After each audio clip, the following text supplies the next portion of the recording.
Good morning, good morning, good morning, good morning, good morning, my brothers and sisters. Good morning. Good morning, my brothers and sisters. Good morning. Turn me up in the headphones. Good morning, my brothers and sisters. Good morning. Acting like I'm in the studio. Good morning, y'all. Welcome to another edition of our Good Morning Grief Devotional. It's your boy, Pastor Corey Allen Duncan Sr. So happy to have this time and this opportunity come to you this morning to share in with you in another grief devotional. This is the daily grief devotional that is strategically designed to help you to navigate through your grief one day at a time.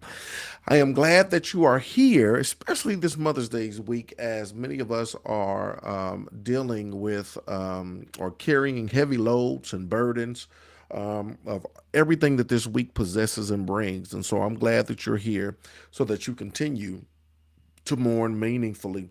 Grief, my brothers and sisters, it is the natural and normal response to loss, change, and transition that results in the expressions of feelings and emotions. Grief is what you feel on the inside. Mourning is how it is expressed on the outside. Therefore, we don't suppress it, but we express it.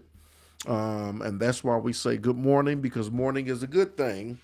And I'm glad that you are here so that you can mourn in a manner that is instrumental and not detrimental to your life. So thank you for joining us. Thank you for everybody that joined us last night for the event that we had, the virtual Zoom event that we had.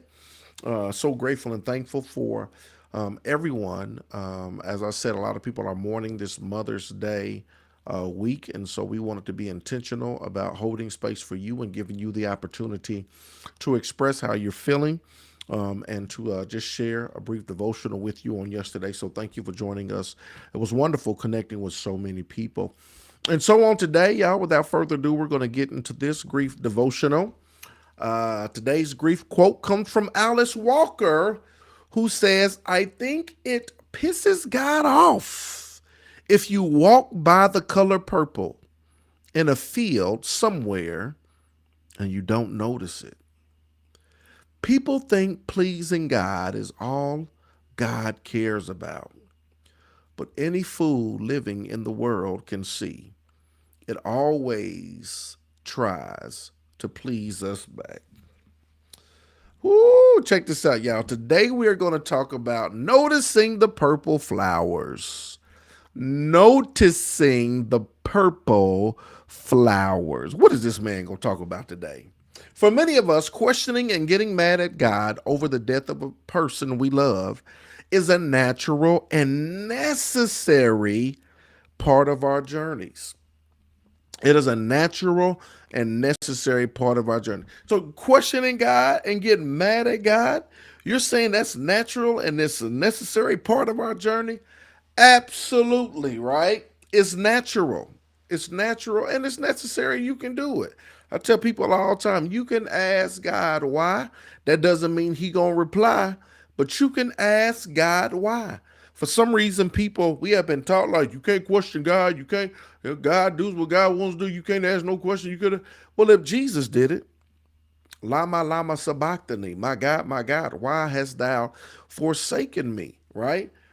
It's not that you can't question God. Now, you can't demand an answer, but you can definitely question him, right? This is the thing. You may ask why, but he may not reply. And you wouldn't be human if a part of you didn't um, go through that process, right? Of grappling with, man, why? Grappling with God. If you are all omnipotent, if you are omni all potent powerful, right? If you got all the power, if you got the power and the ability to make things happen, why, right?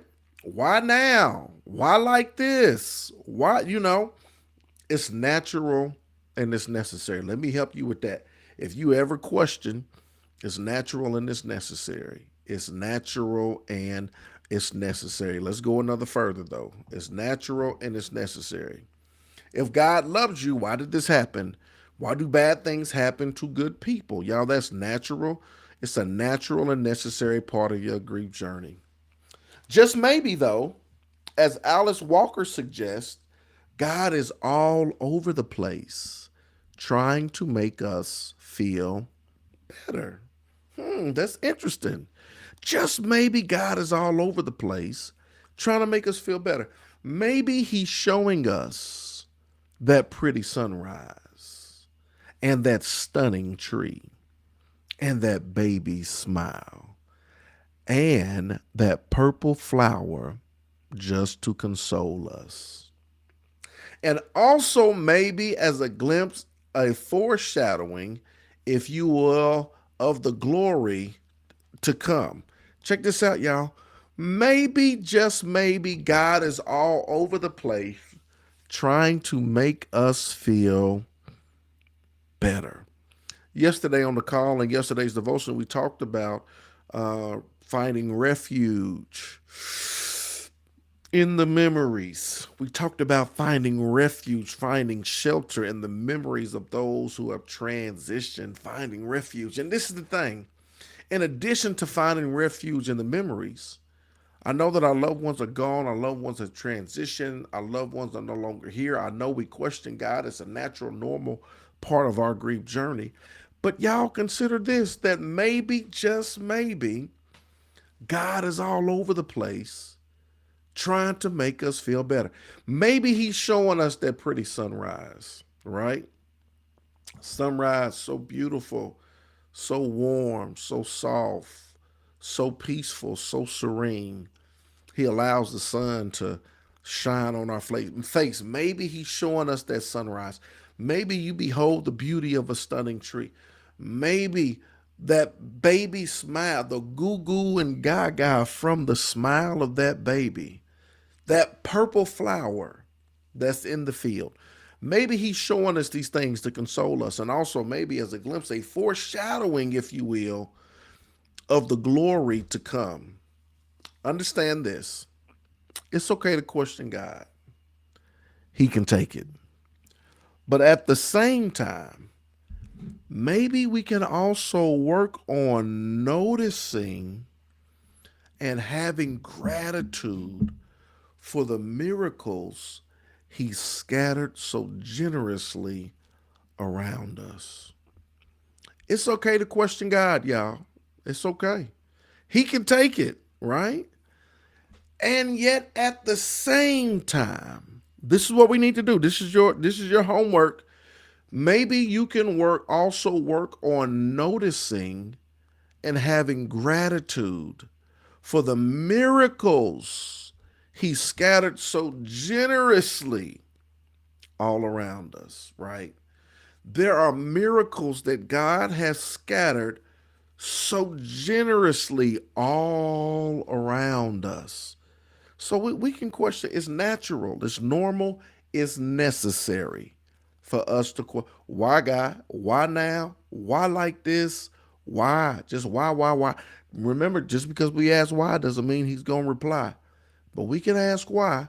But at the same time, let us also notice the miracles that he's scattered and sprinkled so generously around us. Here's the takeaway: I will work on noticing the purple flowers and the blessings all around me. Y'all, and I'm using this as a metaphor, take note of the purple flowers. Take note of the purple flowers. That's metaphorically speaking. Take note of the purple flowers. Put that in the chat if you're able. Take note of the purple flowers. I say this all the time, and I'm going to continue to say it until I die. If all you see is what you see, then you'll fail to see what you need to see. If all you see is what you see, then you'll fail to see what you need to see. If all you see is what you see, then you'll fail to see what you need to see. So many times, our grief, we look through the lenses of our grief. We look through the lenses of our mourning, and that's all we see. All we see is the pain, right? But if you look all around you, y'all, take note of the purple flowers. Take note of the purple flowers. Take note of the sunrise. Take note of that beautiful tree. Take note of the flowers in your yard, in your neighbor's yard, in the field as you drive from place to place. Take note of the purple flowers and the smile and the laughter of the baby or the child or the grandchild that remains. Take note of the purple flowers, right? In what remains. Sometimes we can be so wrapped up in what's left, right, that we even forget about what's remaining, right? Um, and so take note of the purple flowers. There are miracles, there are blessings all around you. And that's not ignoring your grief, that's not ignoring what happened. It's not a either or, it's a both and, right? Because yes, we can question God as natural, as normal, as necessary. But if all you see is what you see, then you'll fail to see what you need to see. And all around you, God has scattered miracles and blessings all around you. God has scattered things for you to see his glory, for him to lift you up, for him to show you, right? For you to behold the beauty of the Lord. And so today's lesson, today's takeaway, taking note of the purple flowers. Talk to me. Questions, comments, questions, comments, questions, comments, questions, comments, questions, comments, questions, comments, questions, comments, questions, comments that you may have. I love it. I love it. I love it. I love it. Reminds me of my mom telling me to stop. Yeah, I remember you said that. That's what your mom told you. Stop running through life. Stop and smell the roses. Stop running through life, girl. Stop and smell the roses, right? You got to. You got to. Hey, Lalicia Jordan, take note of the purple flowers and the sun. I'm telling you. I am telling you. Such a beautiful thing. Blessings all around us. Enjoy and live life to the fullest. It's not by coincidence, right? No. And I get like when a loved one dies, sometimes you feel like a part of you dies, right? And the thing about it is you know they will want you to live. And so going through your mourning process is so important because you still got more chapters in the book of your life. You still got more miles to travel in the journey of your life, right? You still have more living to do, right? And oftentimes just because their story or their participation in your life, although it may have come to an end on this side, because it's not over, right? There's still more chapters on the other side. It's come to the end on this side. You don't want your story to abruptly come to an end, right? That's the thing about death. The story is to be continued. Our loved ones, we're going to see them again. It's eternity. This is time. That's eternity. So our story, our journey together is going to be is to be continued, right? But that doesn't mean that because they've graduated and elevated, right, and they've gone on, right, to glory, that doesn't mean that your story stops down here. So it's continuing to allow God to author the rest of your life, to find happiness again and joy again, to find love again, to live again, to laugh again, right? That God will help you. That's why doing the work of mourning is so important because your life is not over. There is life after, just like anything, there's life after divorce, there's life after death, there's life after someone has transitioned. So it's so important that you do the work of mourning. You process, you digest, you navigate through those nuances of grief and mourning so that you can now discover, right, what this next chapter will look like, right? And I know it's hard to imagine. You're saying there's nothing else for me. It'll never get better again. Look, some of your best days are ahead of you, right? You haven't even lived out some of your best days, some of your best times is still ahead of you. Just do the work of mourning. I'm telling you, look at the miracles that are scattered all around you. Continue to show up, do the work. And I'm telling you, God will heal your heart and he'll show you.